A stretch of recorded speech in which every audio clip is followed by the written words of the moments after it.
Hi, and welcome to the Richard Hanson Show. Today, Richard will share how to reframe negative thoughts, feelings, and circumstances into a more positive light so you can truly enjoy God's best. Thank you for listening. Here's your host, Richard Hanson. Hey, what's up, guys? Super excited to be in the studio and be able to come to you via this podcast. To think that we started with just a couple episodes and having them go literally now around the world shows me just how much we need to continue getting these messages out. So without any further ado, I want to jump in talking about the power of reframing. Now, reframing is a concept pioneered by psychologist Albert Ellis, whose rational emotive therapy was sought to help people replace irrational beliefs and perceptions with rational, realistic statements. In other words, reframing has the power to help us process past, present, and future circumstances and situations in a positive light. I guess that's what Paul meant in Romans 12:3 when he said, "Do not be conformed to this world, but be transformed by the renewing of your mind, that you may prove what is good and acceptable in the perfect will of God." You see, if you are taking breath, no matter how hard we try to stay in our little bubble, it's inevitable that it's going to pop and we are going to experience trials and tribulations. But we don't have to allow those circumstances to ultimately get us down to where we can't function any longer. Because as Jesus was in this world, so are we in this life. I guess that's what James meant when he said to count it all joy. To think about how often we allow those circumstances to cause us to lose our joy and our zeal for life. But when we can begin to reframe those circumstances or situations that might have been not very good for us and put those into a positive light, then our lives begin to take a radical change. So I want to illustrate that by sharing with you a story that I heard. It's a story about a woman who was diagnosed with breast cancer, and she ended up having both of her breasts removed. But she was programmed from a very young age with this faulty belief system that over time affected her health. And because it affected her health, she ended up having cancer and went into the doctor to continue to be examined as she was going through the treatments. But one day the doctor wanted to get a little deeper into her journey and just examine her, not just physically, but also nutritionally. And also, what are some of the beliefs that she thought about her own self? You see, this woman didn't believe she deserved to be healed. Think about that.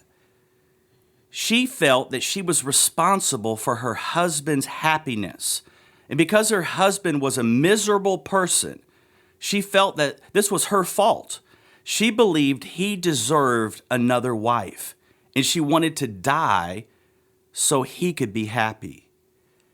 This doctor told this woman that her life was on autopilot, that it had been programmed from a very young age, and if she did not change or reframe her thoughts about her own self, she was going to self-destruct. And no matter how hard she may try to wrestle with that autopilot, like a captain may try to wrestle with it as a plane's going down to the ground, if the system that was set in that autopilot doesn't change, it's inevitably still going to crash and burn. You see, her belief system was set on disease and death. Now, there's so much more we could go into, but time just won't permit. But this woman had to make a choice. Was she going to continue to feel as if her sickness or something that she was going through that was so traumatic to her own life was the cause of her husband's unhappiness? Or was she going to have to choose, no matter how negative, no matter how hard the situation may be, having to go through all of these treatments, that she still had the power to count it all joy. You see, you may be listening right now somewhere in the world, and I want you to understand no matter what you are going through, you are an epic piece of art. It's just sometimes people don't appreciate your value. And because they don't appreciate your value and worth, they demean you. They put you down. And oftentimes, we start believing the very things that are said about us. And because of that, we start shaping our life and our values and our beliefs around somebody else's misskewed perception of our life.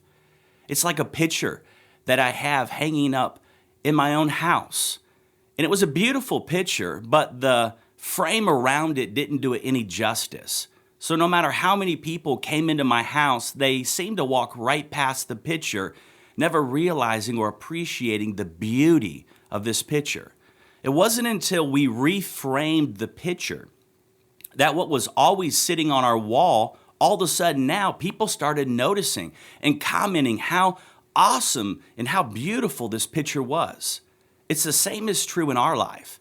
There are people that pass us every day, but maybe we have a frame of mind or a frame of belief that causes them not to see the beauty of who we are. But when we begin to reframe our thoughts, no matter how negative or troublesome or traumatic they may have been in the past, then we can truly begin to reclaim our life and begin to shine in the midst of the dunghill of our life. Beauty and hope can begin to arise. You see, in Proverbs 4:23, it says that out of the heart flows all the issues of life. Think about where your heart is right now. What's flowing out of your heart? What's flowing out of your mind? What's flowing out of your mouth? It's the very things that have been set in us from the very young age. And oftentimes we continue to say things and allow things to flow out of our life that are unclean, that really don't amplify who we really are. You see, our heart has a magnetic field that is 5,000 times more stronger than our brains. And the electrical field around our heart is 40 to 60 times stronger than our brain. In other words, our heart has the ability, I want you to hear me, to override our negative thoughts. It's powerful. And because of that, we should place so much emphasis, not just on our minds, but on our hearts. Our hearts are so beautiful. And oftentimes we live with a locked up heart because of these things that haven't been reframed. And because we have a locked up heart, we can't give or receive love. And because of that, we become numb and indifferent to things that are going all around us. It's like this story I heard about a 17th century clockmaker by the name of Christian Huygens. He invented the pendulum clock, and one night while lying in his bed, admiring his clock collection, he noticed that all the pendulum clocks were swinging in unison with one another. Now, he knew that he didn't set them that way, so he got out of his bed and he reset all the pendulums so that they were all out of sync with one another. The interesting thing was, after a short period of time, all the pendulum clocks were back swinging in unison with one another. Now, he never understood it, but years later, we've discovered now that the largest clock with the strongest rhythm has the ability to pull all the other pendulums around it in unison and in sync with itself. This process is what we now know as entrainment. And the beautiful thing about this is that when our hearts are flowing with love and gratitude and peace and all sorts of wonderful things, then it literally has the ability to override all of our negative thinking that we have allowed to accumulate in our minds over the years. Now, according to the Institute of Heart Math, these core heart feelings of gratitude and joy and peace and love literally increase the synchronization and the coherence in your heart rhythm patterns. And those in turn decrease stress. However, it's much more difficult for patients or people to experience joy and love, and especially if they're anxious or they're depressed or they're angry or grieving or whatever negative emotion they may be experiencing. But gratitude and thanksgiving and love and peace and joy are all entry emotions that have the ability to de-stress our life. And we live in a world that is filled with stress. And oftentimes we don't have the tools to use to help us de-stress. And because of that, we get into this crazy cycle and we continue doing the things that we've always done, and we experience the things that we have always experienced. But when we begin to use these tools, they become so strong in our life that it becomes this pendulum that causes all these lesser negative emotions to begin to be wiped out of our life. And our slate becomes clean. And the things that begin to flow out of our heart promote healing and health and life. And everywhere we go, people want to be around us because they notice something different about our lives. You see, our heart deserves our highest best. So many people die early on in life, but they're not buried until years later. Maybe you're going through the motions like millions of other people that we pass every day, but you've lost your emotion. You've lost your ability to feel love and to express gratitude. And for that matter, just to walk in peace. I mean, I know very wealthy people that if peace had a price tag, they would give all that they possess just to attain this peace. Think about it. They have everything that the world says that you need: the house, the cars, the spouse, but yet they don't have peace. They haven't understood what it is to reframe negative things in their past and to put a positive spin on it. It's like the story that I heard about a Holocaust survivor by the name of Dr. Viktor Frankl.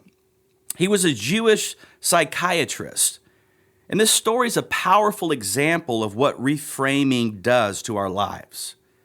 One day he was naked and alone in a small room, and it suddenly dawned on him the last human freedom, his inner identity, was the very freedom that his Nazi captors could not take away. I want you to hear that again. He's naked and alone in a small room, and it suddenly dawned on him the last freedom, his inner identity, who he was in the eyes of God, was the very freedom that his Nazi captors could not take away. This freedom was the power to choose a response. Frankl also encouraged his fellow prisoners to tell at least one funny story every day about something they intended to do after they were freed. Frankl was reframing his thoughts as well as helping his fellow prisoners reframe their thoughts. He understood the healing power of laughter and eventually went on to develop a school of psychotherapy called logo thinking, which incorporates humor as a major component of therapy. See, I believe the future of medicine is we're going to go back to primitive things that we have lost along the way. And we're trying to sedate it by medicines and all sorts of other things. And I want you to hear me. I'm not against medicine. I think there is a purpose for doctors in the medicine community. But I also believe that there is a power that God has given us that transcends all of mankind's best efforts. And one of the things that God has given us as humanity is the ability to have a childlike joy. But oftentimes we lose that joy at a very young age.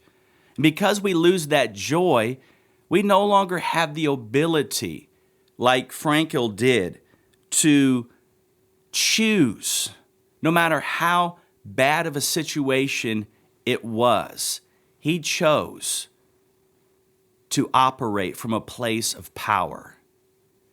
No matter how much they had taken from him, no matter that he was alone and naked in a small little prison cell, he realized that his captors could take everything else away, all the possessions, all the things that we may acquire in this life. But the one thing they could not take away, I want you to hear me, is his inner freedom. And the same is true for you and I. No matter what we are going through, no matter how bad it may be, no one can take away our ability to choose life. And because he gave them a vision of being free, since the funny story was about something they intended to do after they were freed, people's lives were better. Think about it. Think about the prison system. Think about if we would just get a mindset of what we are going to do the day we are released from that prison. Now, maybe you're listening to this and you're not in prison, but just like a letter I received a while back from somebody that I care about that's serving time in prison, they said a statement that has forever stood with me. They said, Rich, not everybody's going to find themselves behind physical bars, but most people are behind some kind of mental bars. You see, so many people go through life imprisoned in their own minds and hearts, and they've lost their ability to reframe. And because they no longer reframe their life, they have lost their joy. They have lost their vision. And without vision, people perish. That's why we need a vision for our lives. That's why we need to learn to reframe our past, present, and even future realities with a positive expression, because life and death are in the power of our mouth.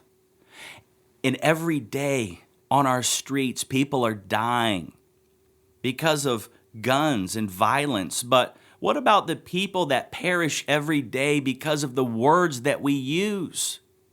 Are your words promoting life, or are your words promoting people to perish?